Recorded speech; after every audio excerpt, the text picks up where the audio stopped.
오늘 또 하나님을 예배하는 이 복된 자리에 오신 여러분 모두를 축복합니다. 지난주는 모처럼 많은 눈이 내렸습니다. 또 강추위가 오늘까지 계속 되고 있습니다.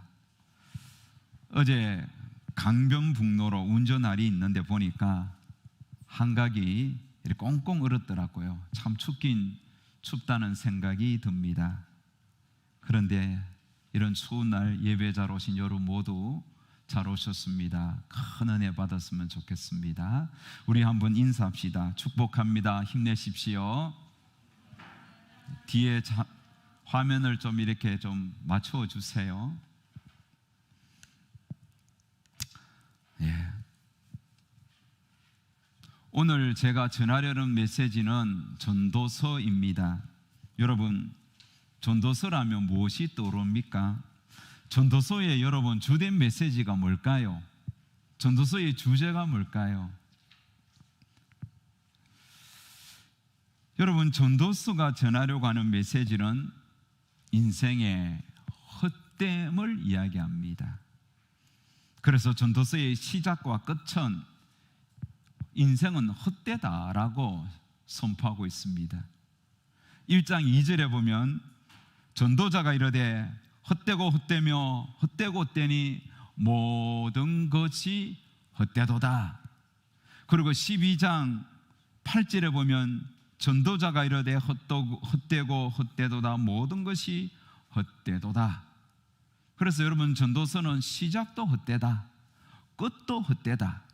그래서 시작과 끝을 헛되다 하면서 안에 내용물이 뭐가 헛된지를 이야기하고 있다는 것입니다. 그래서 여러분, 전도서에 보면 헛되다는 말이 몇 번 나오느냐 하면 37번이나 나옵니다. 히브리어로 여러분 헛되다는 뜻이 헛되다는 뜻을 이야기하는 단어가 뭐냐면 헤벨입니다. 헤벨은 헛되다 이런 뜻입니다. 자, 그런데 헛된 것이 도대체 어떤 것이길래 헤벨이라는 이 단어를 이해하기 위해서 제가 몇 가지 이야기를 하겠습니다. 요즘 여러분 불을 피워 볼 일이 없잖아요. 뭐 가스레인지에 불을 켜면 되니까. 뭐 기껏해야 생일 케이크에 이제 촛불 붙일 때 불을 한번 켜보는 그 정도지, 불을 이렇게 피워 볼 일이 잘 없습니다만은 제가 어릴 때는 겨울만 되면 불 피우는 거는 늘 일상적인 일이었습니다. 특별히 요즘같이 강추위가 몰려오면 냇가가 꽁꽁 얼잖아요. 그러면 동네 아이들이 다 냇가로 가서 썰매를 탑니다. 썰매를 타다 보면 물에 빠지기도 하고 또 얼음도 깨기도 하고 막 그러면서 한낮을 그렇게 신나게 놀다 보면 꼭 그 강가에 우리 동네 형들이 와서 뭘 하느냐면 불을 피웁니다. 나뭇가지를 줍고 또 이 논에 있는 그 집 이렇게 가득 집 빼앗가리라 하죠.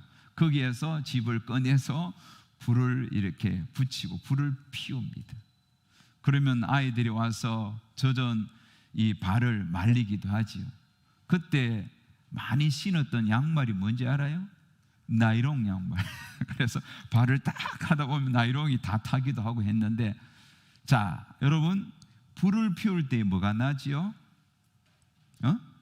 연기가 나잖아요. 그 연기가 헤벨입니다. 또 한 가지 이야기 하겠습니다. 여러분, 라면 끓일 때 먼저 물을 끓이잖아요. 물이 100도쯤 되면 끓을 때 뭐가 올라옵니까? 수증기가 올라오지요.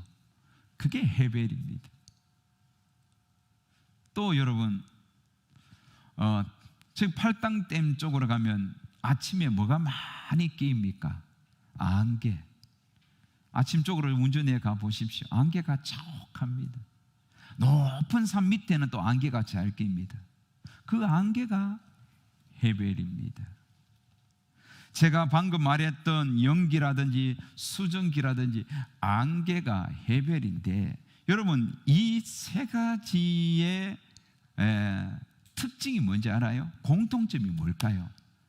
연기, 수증기, 안개의 공통점이 뭐예요? 금방 사라지는 거예요. 금방 사라지는 거예요. 그렇습니다. 여러분, 금방 사라지는 것들은 해별이다, 헛되다 하는 거예요. 금방 사라지는 정말 헛된 것입니다. 수증기와 같이 사라지는 것, 안개와 같이 없어지는 것, 또 여러분 아침 또 수증 연기와 같이 금방 없어지는 것들은 이 전도자가 살아보니까 이렇게 금방 사라지는 것들은 다 헛된 것이라는 겁니다. 그러면서 37번이나 해벨, 헛되다 이야기하면서 이렇게 금방 사라지는 것들이 뭔지를 그런 이야기합니다. 그것이 1장 2 후반부터 쫙 나오는데, 예를 든다면 이러죠. 열심히 돈을 모으는 것, 그렇게 물질을 모았는데 그 물질이 시간이 지나면서 사라지더라고요. 사업을 해서 크게 성공하는 것, 좋은 집을 짓고 사는 것, 예쁜 사람 만나가 가정을 이루는 것, 멋있는 남편을 만나서 가정을 이루는 것, 열심히 노력하고 힘써서 큰 명예와 권세를 얻은 것, 좋은 음식 먹고 열심히 운동해서 오래 사는 것, 시간이 지나고 보니까 이게 연기와 같이 사라지더란 거예요.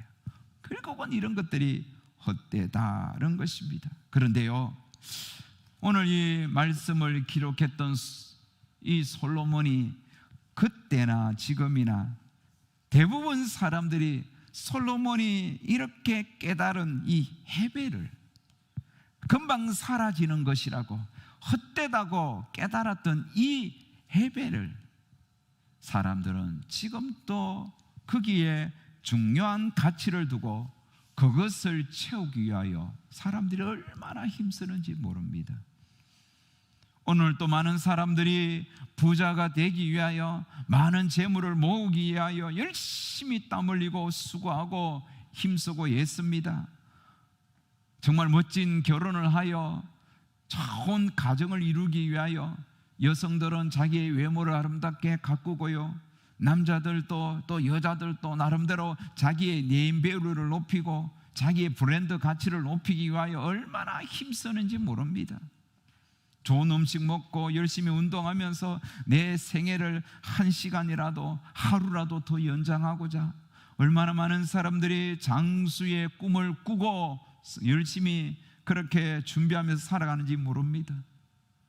정말 인생의 재미를 느끼기 위하여, 쾌락을 즐기기 위하여 좋은 곳으로 여행 가기도 하고, 정도가 아님에도 불구하고 정도를 벗어나서 정말 쾌락을 추구하면서 그렇게 데이트 상대도 바꾸고 결혼하고도 또 그렇게 탈선의 길을 사람들이 걸어가고 있다는 거예요. 이렇게 사람들은 세상 사는 재미와 인생의 가치를 두고 추구하면서 살아가지만, 전도자는 그 모든 것들이 해벨이다, 헛되다, 그런 것들은 금방 연기와 같이 안개와 같이 수증기와 같이 사라지는 것이라고 외치고 있습니다. 왜요? 전도자는 살아보니까 그렇게 느꼈다는 것입니다. 저희 아버지가 돌아가신 지가 벌써 19년, 20년이 이제 다 돼 갑니다. 그런데 이 설교를 준비하는데 마치 아버지가 제 옆에서 살아 계신 것처럼 노래 부르는 한 장면이 탁 떠오르는 거예요. 뭐 저희 아버지가 노래를 잘했는 건 아니지만은 종종 흥얼흥얼 거리면서, 특별히 그 소죽을 끓이면서 늦은 오후나 이른 아침에 이렇게 종종 불렀던 노래가 있습니다. 그 노래가 뭔지 아세요? 여러분들 아마 들어봤을 겁니다. 세상 만사 살피니 참헛되구나, 부귀공명 장수가 무엇하리요, 고대 광실 높은 지 문전 옥탑도 우리 한번 죽으면 일장의 춘몽. 들어보셨어요? 이 노래가 얼마나 긴지 여러분 11절 가사에 보면 이런 노래가 또 이런 가사가 내용이 있습니다. 모든 육체 풀같이 썩어버리고 그의 영광 꽃같이 세잔하리라. 모든 학문 지식도 그러하리니 인간 일생 경영이 바람잡이뿐. 목사님 이 노래 많이 불렀죠. 제가 다녔던 그 시골 교회에서 그때는 뭐 인쇄할 수도 없고 해서 이 등사기로 우리 글씨를 잘 쓰는 그 동네 선배 그 형님이 직접 글을 쓰고 등사기에 이렇게 끌고서 막 해서 이렇게 직접 인쇄를 했던 기억이 납니다. 그때 이 곡도 했거든요. 이것뿐만 아니라 또 요즘에 희망가 있죠. 응? 희망가 그 뭐죠? 노래 그것도 뭐 하고 그랬습니다. 여러분 전도서는 솔로몬의 작품이죠. 솔로몬은 3권의 성경을 썼죠. 그가 젊은 날에 남녀의 사랑을 그린 무슨 책? 아가서가 있죠. 그리고 그가 지혜가 충만했는 그 장년 때 쓴 책이 뭐죠? 잠언입니다. 그리고 인생의 허무함을 깨달아 인생 말년에 지금까지 살아와 보니까 참 인생은 별거 아니더라, 헛되다라고 마지막에 쓴 책이 뭐죠? 전도서입니다. 여러분 전도서를 쓴 이유는 명확합니다. 자신처럼 바람을 잡으려고 해 아래에서 바람을 잡으려는 것처럼 그렇게 헛된 것을 잡으려고 시간 탕진하지 말라는 겁니다. 연기와 같이 수증기와 같이 안개와 같이 사라지는 것들인데 자기는 그것을 깨닫지 못하고 그것을 잡으려고 물질을 잡으려고 힘쓰고 아름다운 여인을 잡으려고 있었고 명예와 권세를 가지려고 잡으려고 애쓰고 많은 노비와 많은 포도원 또 일구면서 그렇게 살아와 봤는데 시간이 지나고 보니까 다 이런 것들이 안개같이 사라지는 것이고 헛된 것이었다는 겁니다. 여러분 솔로몬이 이 전도서를 쓴 이유가 뭡니까? 자기의 인생을 후회한다는 거예요. 나 지금 잘못 살았다.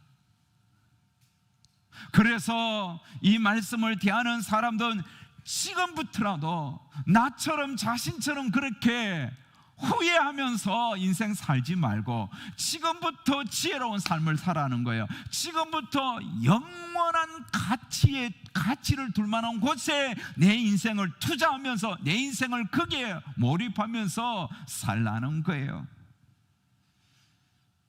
그렇다면 여러분 솔로몬이 안개와 같이 수정같이 쉽게 사라지는 헛됨을 37번 말한 후에 헛되지 않는 영원한 가치 한 가지를 결론적으로 말씀하면서 전도서를 매듭하는데 여러분 그게 뭘까요? 헛되지 않는 영원한 가치. 그것이 전도서 12장 13절 14절에 보면 이렇게 소개합니다. 일의 결국을 다 들었으니 하나님을 경외하고 그의 명령을 지킬지어다. 이것이 모든 사람의 본분이라 하나님은 모든 행위와 모든 은밀한 일을 선악간에 심판하시리라. 할렐루야. 여러분 일의 결국을 자기가 들어봤는데 영원한 가치 정말 후회하지 않는 일이라는 것은 딴 것이 아니라 하나님을 경외하면서 그분의 말씀대로 오늘을 사는 것이라는 거죠. 하나님을 경외하며 하나님의 말씀대로 오늘을 열심히 사는 거예요. 이것이 사람의 본분이다. 왜냐하면 하나님께서는 우리의 모든 행위와 우리의 모든 은밀한 일을 선악간에 심판하신다는 겁니다.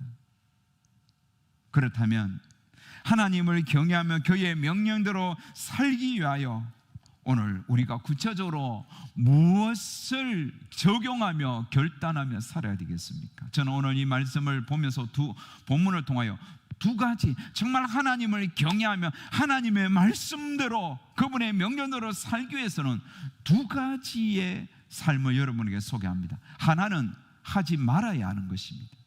그게 뭐냐? 미래를 예측하면서 오늘을 움켜쥐면서 살지 말라는 거예요. 다시 말하면 미래를 예측하지 말라는 거예요. 미래를 예측하지도 말고 오늘 내 것을 움켜쥐면서 그렇게 살지 말라는 거예요. 미래를 예측하고 오늘 것을 움켜쥐면서 살지 말라는 거예요. 사람들은 미래의 행복을 위해서 자신의 미래를 꿈꾸면서 오늘 나의 것을 꽉 움켜쥐고 그렇게 살아가는 경향이 많습니다. 이게 얼마나 여러분 어리석었냐면 오늘 본문 4절에 보면 풍세를 살펴보는 자는 파종하지 못할 것이요 구름만 바라보는 자는 거두지 못하리라. 사람들은 풍세를 보면서 스스로 미래를 판단하잖아요. 하지만 내가 아무리 풍세를 보면서 미래를 예측하고 판단하고 만반의 준비를 한다 해도 바람길을 하나님이 바꾸시는 거예요. 내가 예측하는데 풍세를 보면서 바람길이 이렇게 보면서 이렇게 흐르겠다 저렇게 흐르겠다 내가 스스로 예측하고 내 나름대로 내 삶을 준비하는데 그거 바람길을 하나님이 언제든지 바꿀 수 있다는 것입니다. 여러분 요즘에는 많이 좋아졌지만은 그래도 일기예보 예측이 틀릴 때가 종종 있지 않습니까? 슈퍼 컴퓨터를 통하여 그렇게 예측해도 안 맞는 일들이 얼마나 많이 일어납니까? 그게 뭐냐면 인간이 최첨단 그 슈퍼 컴퓨터를 가지고 이 기후를 일기를 예측한다 할지라도 틀리는 것은 하나님이 주관하기 때문에 하나님이 바람길을 바꾸시기 때문이에요. 그래서 여러분 틀리는 겁니다. 오늘 말씀 5절에 보면 만사를 성취하시는 하나님의 일을 내가 알지 못하는 일. 보십시오. 만사를 성취하시는 하나님의 일을 내가 알 수 없다는 것입니다. 여러분 기억하십시오. 우리 인생이 우리의 예측대로 살아가지가 않는다는 것입니다. 그러기에 내가 내 스스로 내 미래를 예측하면서 내 가진 것을 움켜쥐면서 그렇게 어리석게 살지 말라는 말씀입니다. 내 마음대로 안 된다는 거예요. 제가 이야기 또 하나 하겠습니다. 제가 신학교 다닐 때에 우리 신학생들에게 이렇게 이 신학생들에게 이런 어떤 생각들이 다들 가지고 있었습니다. 그게 뭐냐면 밥은 굶더라도 책은 산다 이거예요. 그래서 신학생들이 있는 그 강의실 앞이라든지 식당 앞에 보면 항상 책 장사들어 와서 판을 칩니다. 제 친구 저 남해에 있는 그 김삼열 목사도 나도 밥은 굶더라도 책을 산다는 그런 신념이 있어서 그러면 그 책 파는 데 가서 기웃거린단 말입니다. 참 직원 봐도 그 친구가 촌사람인데 지는 나보고 촌사람 하는데 지금 누가 촌에 삽니까?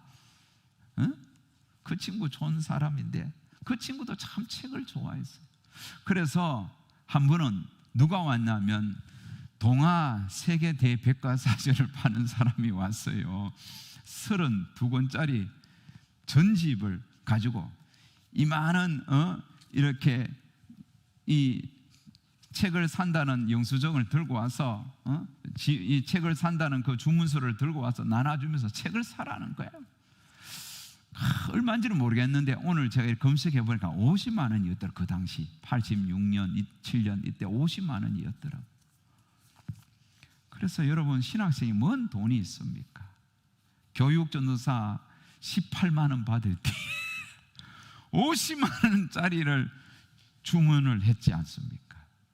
그리고 그걸 달달이 매달 10개월인가 끊어서 샀는데 그 책을 살 때만 해도 내가 목회하고 설교할 때 동아 세계 대백과사전을 옆에 끼고서 항상 달달이 보면서 외우면서 그렇게 지식 있는 수준 있는 목회하리라 그래 생각했더랍니다.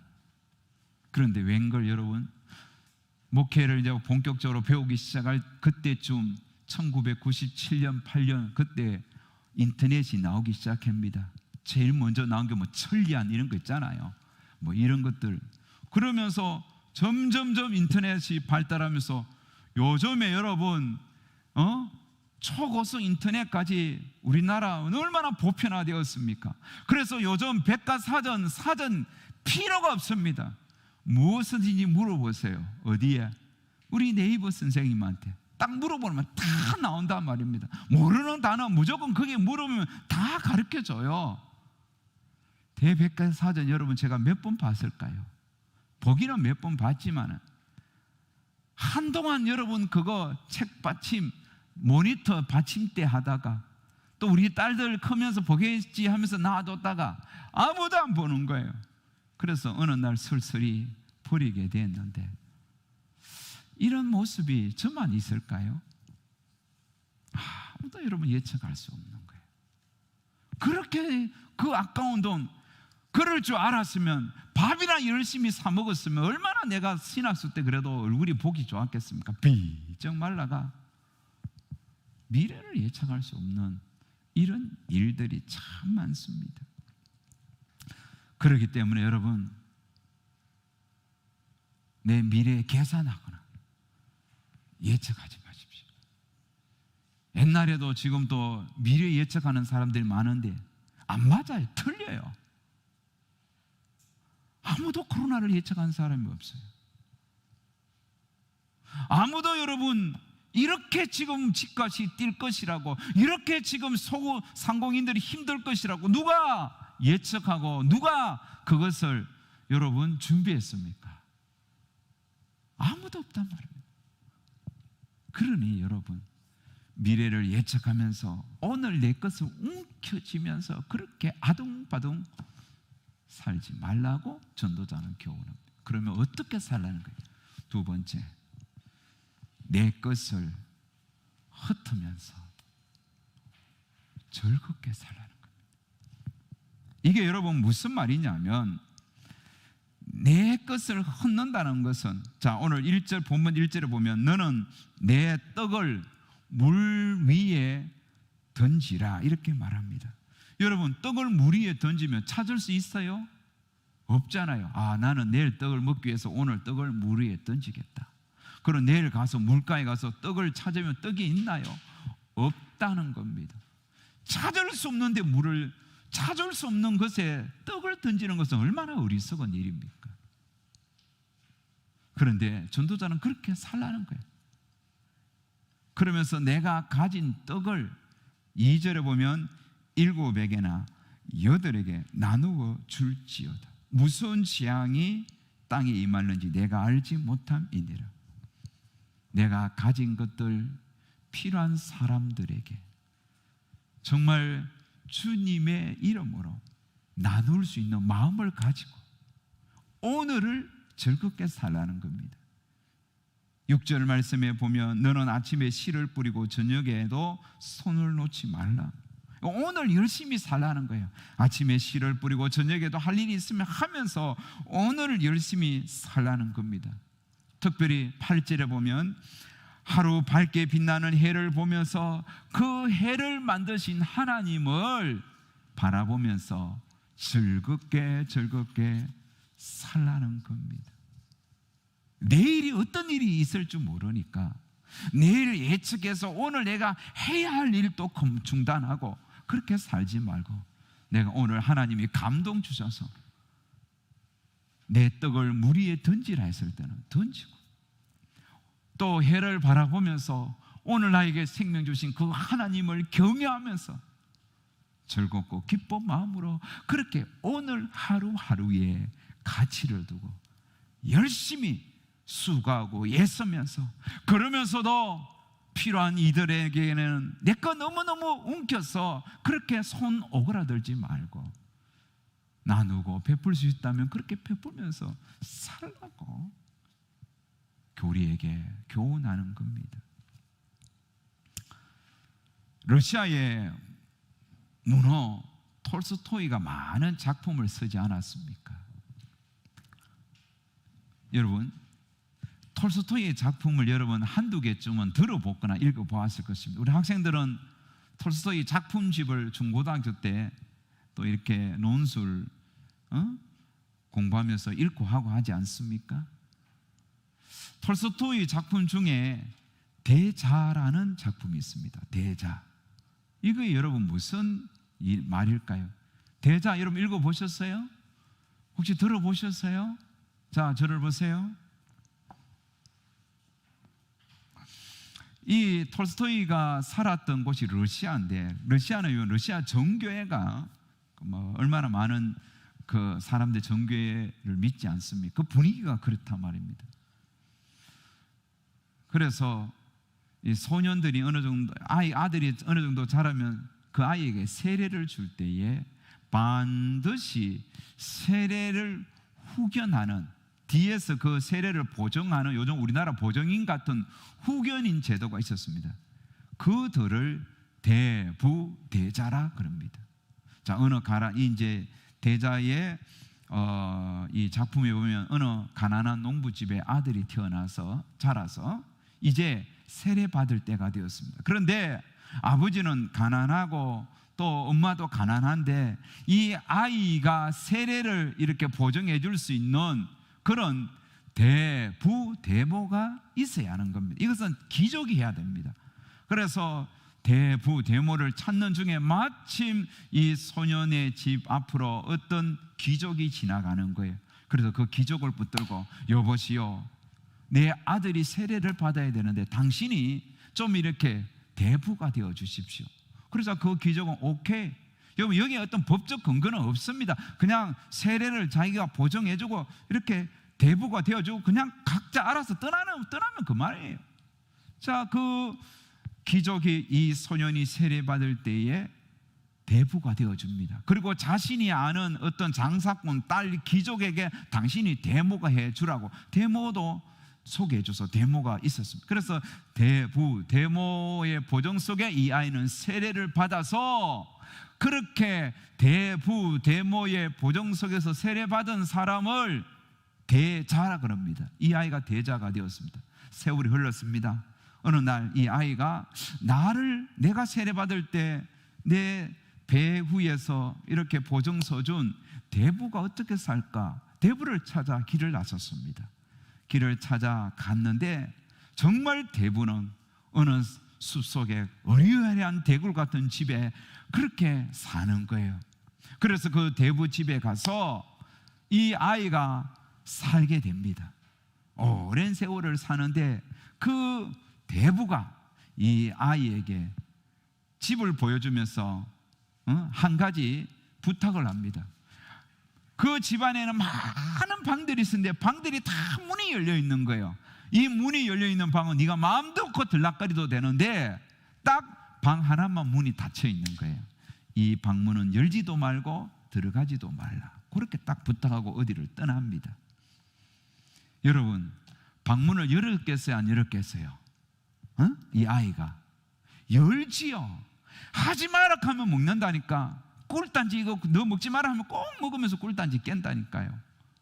그래서 그 작품을 보면 이 아이가 그 열지 말라는 방문을 열어보니까 거기에는 옥자가 있고 거기에 홀이 하나 있는 거예요. 지팡이, 임금이 지팡이 같은 홀이 있는 거예요. 그래서 이 아이가 옥자에 탁 앉아서 이 홀을 딱 짚는 순간 자신의 사방 이렇게 벽들이 파노라마처럼 쫙 펼쳐지면서 세상 만사가 눈에 다 들어오는 거예요. 다 보이는 거예요. 세상 사람들 어떻게 사나 다 보이는 거예요. 나냐 연대기에 탁 들어가면 쫙 펼쳐지듯이. 그래서 이 아이가 보면서 하도 신기했어. 이야, 그러면서 우리 아버지, 우리 엄마가 생각나는 거예요. 우리 아버지, 우리 엄마 어떻게 사나. 그렇게 쫙 보니까 아버지가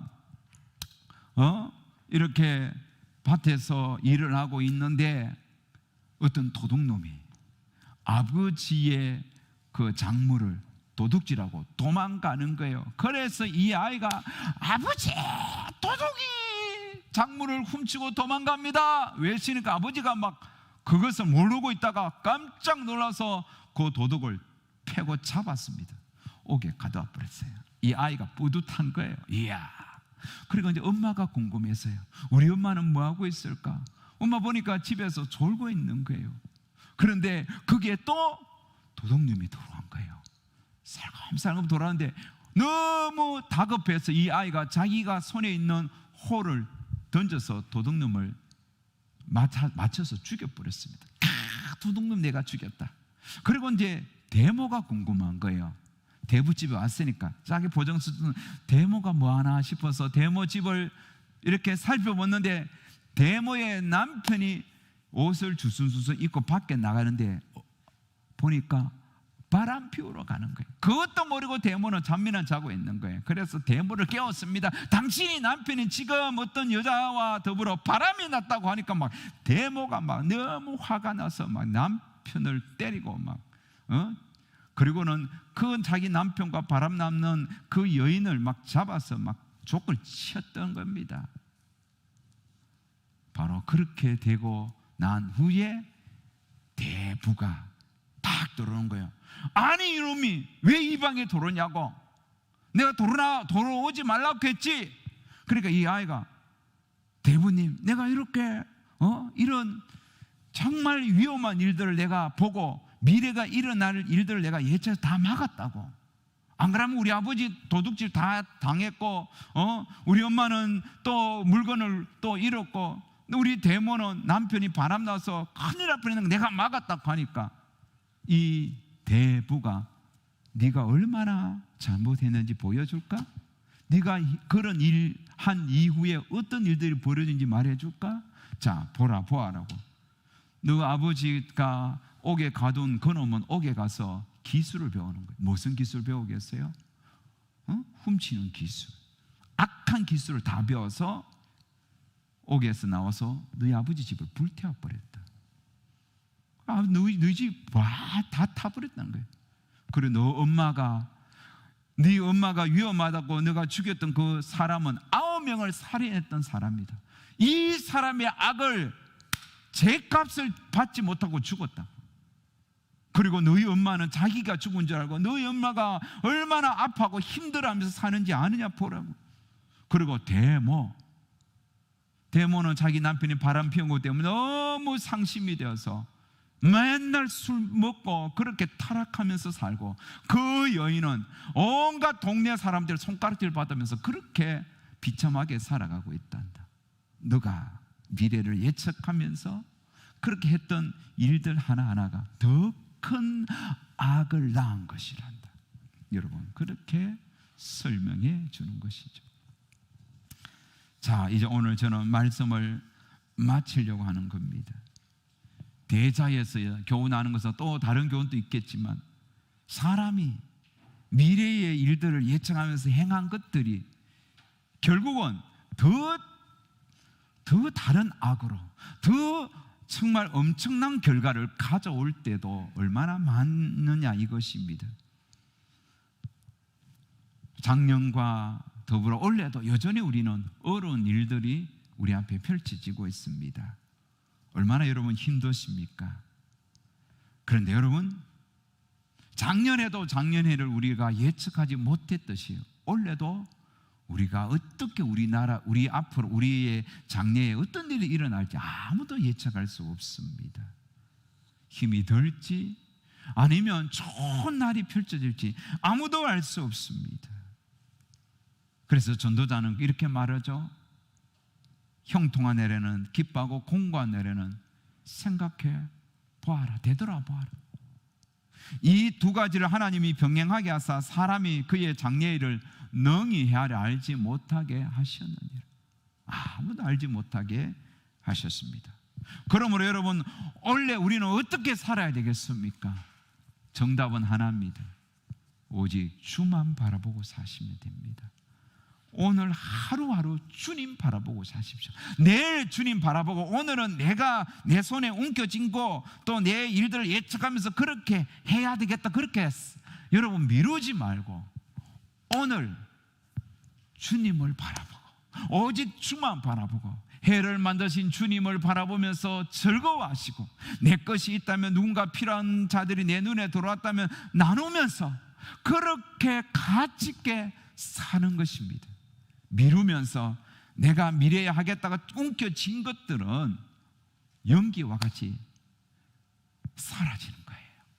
그러므로 간절히 바라옵기는 여러분, 우리가 과거에 계획했던 대로 지금 내 과거를 돌아보니까 그렇게 되지 않아, 그렇게 살지 못했던 것처럼 지금 내가 계획하고 지금 뭔가 준비하고 움켜쥐는 것들이 시간이 지나면 그대로 내 계획대로 되는 것이 아니면 우리 알잖아요. 안 됐다고요. 그러니 오늘 하루 주님 바라보시고 오늘 하루 말씀을 읽으시고 오늘 하루 기도하면서 해를 만드신 하나님을 보면서 오늘 하루 즐거워하면서 그렇게 하나님과 동행하며 살아가는 것이, 그게 인생의 지혜입니다. 이 지혜로운 삶을 저와 여러분들의 모두 힘있게 살아가시기를 주의 이름으로 축복합니다.